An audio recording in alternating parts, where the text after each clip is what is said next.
starting a green revolution. And it's just like what we do every day today. I think it's very important. And I do want to warn you that the graphic content in there, so close your eyes if you don't want to see something ugly, which is mainly like death and murder and so on, but you know. But anyways, I would love to start just to give you some little introduction about what I'm going to talk about. And basically, my first question is like, what is high technology? And is it really helping us? Is it really something that we actually need? Because 150 years ago, we started this industrial revolution, and you know, with the steam engine invention, and basically, we're like now in the time of like, for us, like high technology, which is really not working for us. I think so. I think it failed us. And why am I saying that? Because I think that like, we're destroying our nature, and we're treating other earthlings like they're like basically nothing. Even we treat each other like we don't have any sense of what is good and what is right. And what is that happening? I don't know, maybe because we put a profit as humans on the top of everything else. Well, I'll come back to you with that. So anyways, regarding that, I would love to say that like the new technology that I think should change everything is sustainable technology that is considering all these factors. And also, I would love to talk to you about like my personal ways of how I support the green revolution, that I think it's going to be part of this whole new movement that is already starting, as we saw in the previous speech about technology, sustainable technology. So, also like I've changed my careers. I worked for corporate world in advertising all over the place, basically in US and Germany. And I founded a business that is not putting profit above health of my customers and my clients. And I like to also believe that it's primarily based on my concerns about health. And you know, like it's also supporting my beliefs and everything I believe in all of my life. So, but to talk about my business, that I'm very, very passionate about, I have to talk to you about my life, and I have like this 6, it could be 20, it could be 5, I don't know, but I chose 6 new philosophical guides for life. So, to start with that, I was not a normal kid. Like, I was very independent. My dad had to follow me because when I was 3 years old, I just decided, oh, I want to go to kindergarten on my own. And he was following me and taking care of my safety. And one thing that I constantly did was collect animals. I would bring like a dog and 17 cats and fish and frog and whatever I could find that needed my help. I brought it home and tried to save the world, basically. So, but this love for animals started a little bit more before. When my mom was pregnant in 1974, just to give you a heads up, like the technology and where the whole nutrition science was there, she just didn't like the meat. And as you know, doctors were telling her, oh, you know, you have to eat the meat, the baby's not going to be good and healthy and so on. And after I was born, the pediatrician started even putting more pressure on her regarding that. Oh, you got to eat the meat and animal products and this and that and all milk and all. And my mom actually decided, okay, you know what, I'm going to give her something, you know, and she gave me some liver and potatoes, and she told me that story, and I basically went and spitted everything all over her, like basically this, you know, and I basically threw up everything all over her in the kitchen, and so it was a big drama for her. And but with that, I defined basically and pronounced myself already as a plant-eating baby, you know, by my own choice. It's not, nobody told me, oh, don't eat meat because it's bad. I just didn't like it or something. I don't even know. So I do have to say that because of this trait or philosophy or whatever you want to say, because of my choice like that, life was very, very hard. I was bullied in school and kindergarten, and some people were really like, you know, verbally abusing me because of that. And until I came to Oxford when I was 16 years old, and I went to summer school there, and I met people that were just like me, you know? I was like, oh, wait, I'm not that different. I'm not like, you know, a weirdo or something special.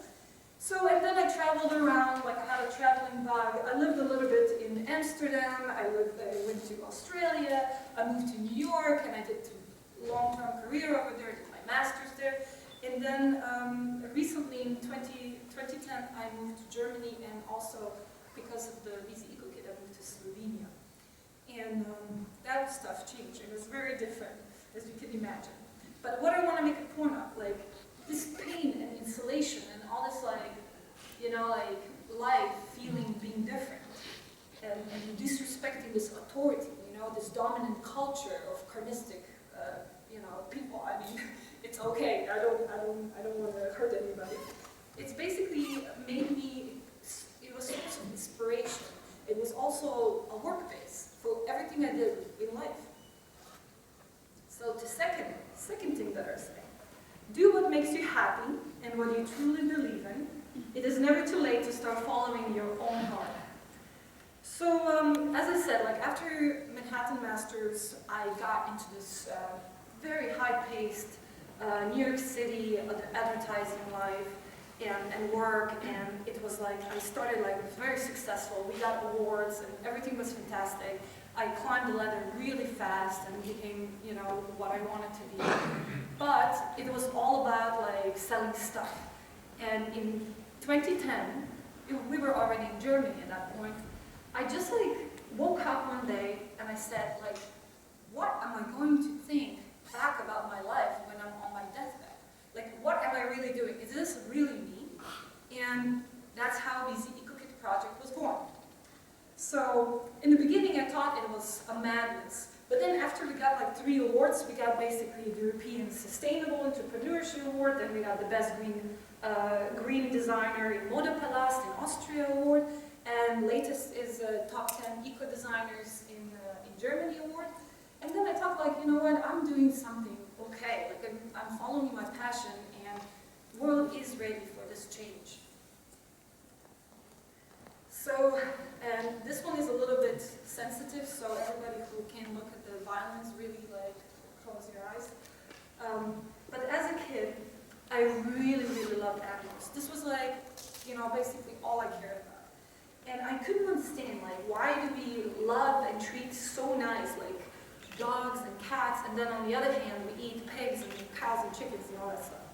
So I was thinking about this, like, why is everybody trying to convince me that they do not have family, they do not feel, they do not have brothers and sisters and mothers and so on?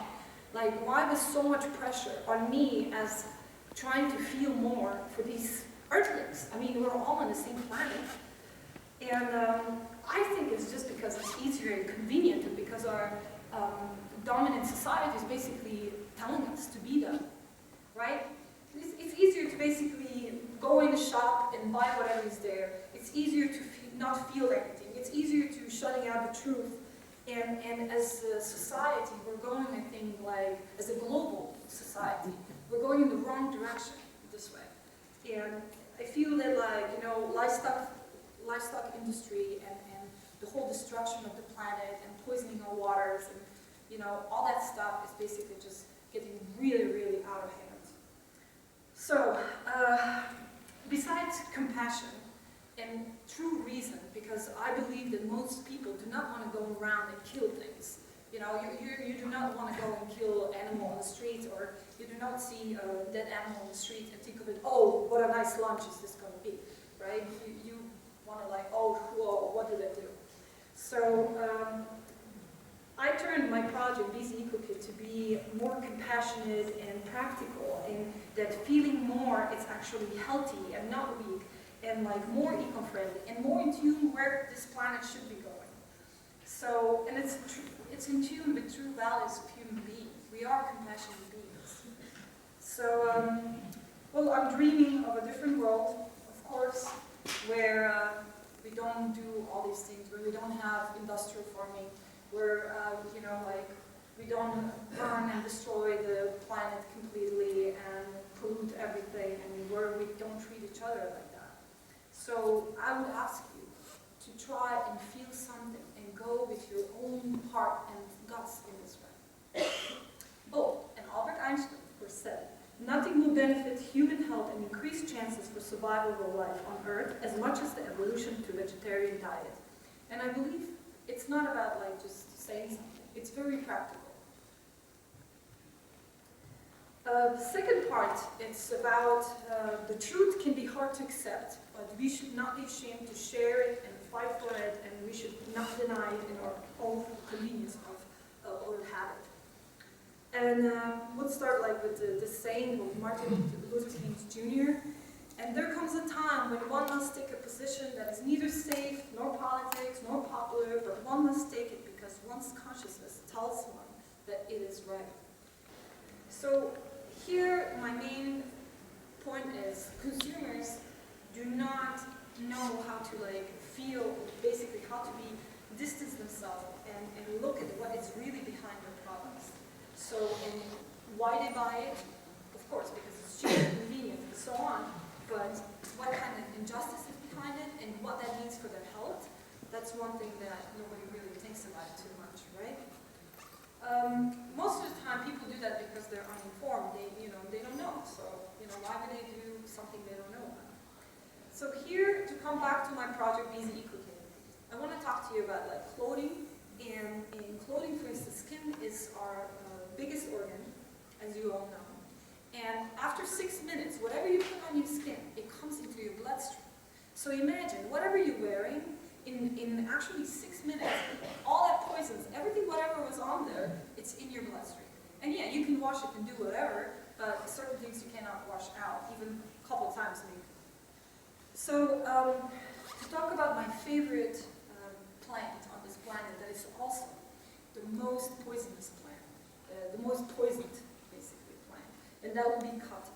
And we saw a lot of examples, like for instance in Uzbekistan, where you have like child labor, which is really critical because they close out the schools, everybody has to go to cotton fields, and beside that they cause like major environmental tragedy by destroying their water supplies and fish supplies and so on. Please do check that on the internet, of course. So with Easy Eco-Kit, what I wanted to do, not just to give a choice to consumers to have healthier products, but also like just to bring awareness. Because this, like, a lot of people don't think about it. They think it's like whatever, but it's actually very, very important, and I really, really encourage you to read more on this issue.